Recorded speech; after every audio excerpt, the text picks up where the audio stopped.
Hello everyone. I wanted to do this video for a bit, but this is the best time as ever. Tomorrow is November 3rd, 2020. It is election day. Donald Trump versus Joe Biden. This year has been nothing if not divisive and polarizing. We started 2020 with the impeachment of Donald Trump, remember? Yes, impeachment, along party lines. Now, today, as I present this video to you all, I want to tell you that I, as a first-generation Cuban-Puerto Rican American, college-educated, millennial, why I will be voting for the re-election of Donald Trump. I would like to explain to you why. Firstly, the treatment of Hispanics and Latinos as single-issue voters versus Donald Trump's consideration for the nuances and individual Hispanic cultures and traditions. As I mentioned on the Moisky Live political recap on Friday, for Democrats, all Latinos care about is immigration. Then, in addition, they treat them as if they are all poor. Don't believe me? Look at Democrats.org.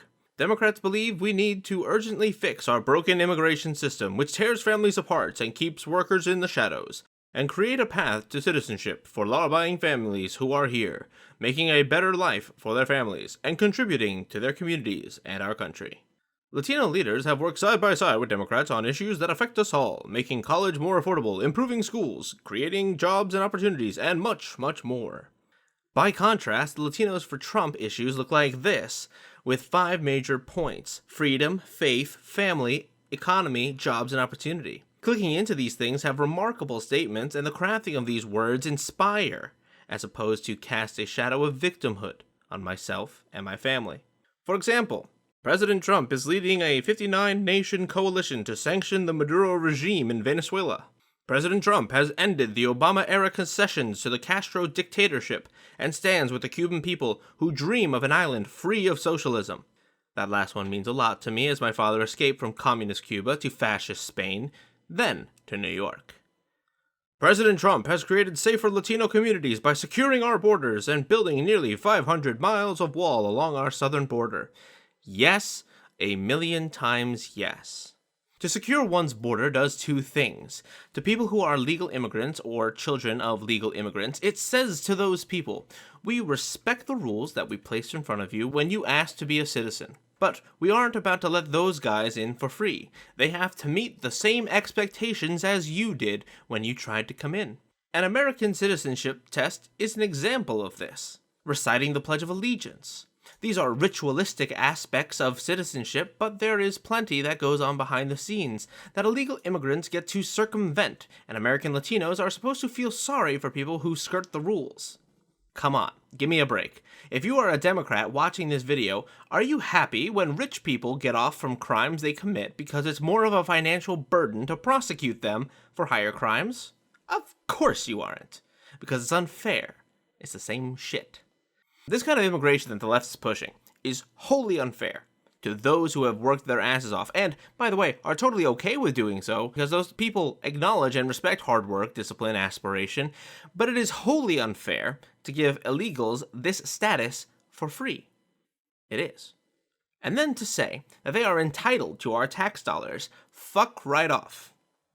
I won't go through the other things on this page because I still have a bit to get to that is outside of immigration, but I felt as if that was the thing that would be most contentious, as I do identify with my cultural and genetic heritage. Donald Trump, during his presidency, has done 2 main things, for me at least, besides immigration reform, that make me care about voting for him in the future. The first of which was a record-breaking economy. From whitehouse.gov, October 2019. The household survey finds that the unemployment rate fell to 3.5% in September, marking the 19th consecutive month at or below 4% unemployment. The unemployment rate is the lowest it has been since May 1969, over 50 years ago. The lowest unemployment rates on record were matched or set in September 2019 for African Americans, Hispanics, and people with disabilities. Census.gov. Median household income was $68,703 in 2019, an increase of 6.8% from the 2018 median of $64,324. The official poverty rate in 2019 was 10.5%, down 1.3 percentage points from 11.8% in 2018. More money in the pockets of Americans is a good thing. People want to make money. Some don't want to earn money, some want it handed to them, but this is not about that. This is a great thing. This is a working economy. Governments and the populace both win when everyone can make money, and make more money at that. You will have a hard time convincing me that 1. Trump's economic victory was the result of Obama-Biden administration, as Obama had doubts of Trump's ability to pull back jobs from foreign nations. Well, guess what? He did it. Obama said, "With what magic wand do you have to negotiate a better deal?" I'm paraphrasing a bit. But the answer is cutthroat business tactics that compels other countries to bend to us, to sanction or impose fees on our businesses for outsourcing jobs, to make it a smarter business decision for those companies to use American workers, American parts, and American materials. And Americans know that with all that negotiation magic, we had one of the best economies in decades. COVID ruined it. Yeah.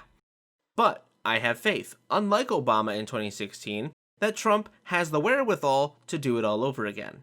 He has proven himself once, and if I were an employer, I would hire Trump again to fix this problem. So I will. Last thing I want to touch on is the removal of our troops from the Middle East. I was 6 years old when the Twin Towers went down. I did not know Desert Storm. I did not know the Iran hostage situation. These are things of history to me, as I was not alive. But I remember 9/11, and I will never forget it. We went to war, into Iraq, into Afghanistan. Our war was not against individuals, but against terror itself. An 11-year-old Trups was asked in class what we all thought of the war on terror, as a time capsule project, a paper we would look at when we graduated high school. I wrote, "I don't agree with it. How can you wage war on terror? It is an idea. You can never win." And over time, the US learned that as well. After 19 years of occupation in the Middle East, I think it's time to get out. We did the thing. We got our revenge, because that's really what it was. It's done. Now we have to stop. Bring back our families. We no longer have to be out there. It's not our fight anymore. And this is in stark contrast to Obama, who continued to drone strike ISIS and, I speculate, perhaps had something to do with Gaddafi's killing as well. Yeah, that worked out really well for Syria, didn't it? No, it's time to bring home brothers, sisters, fathers, sons, mothers, daughters. Trump is not only bringing back our troops, but he is also negotiating peace deals to have Arab nations normalize relations with Israel. The Democratic platform is pro-Palestine. It would never happen under Biden. So all these things, plus the things that I have mentioned earlier, is why I, TrupsLP, will be voting Trump tomorrow. I hope you all do the same. Thank you for joining me this evening. I hope you have a good night. Stay safe, and I will see you all soon.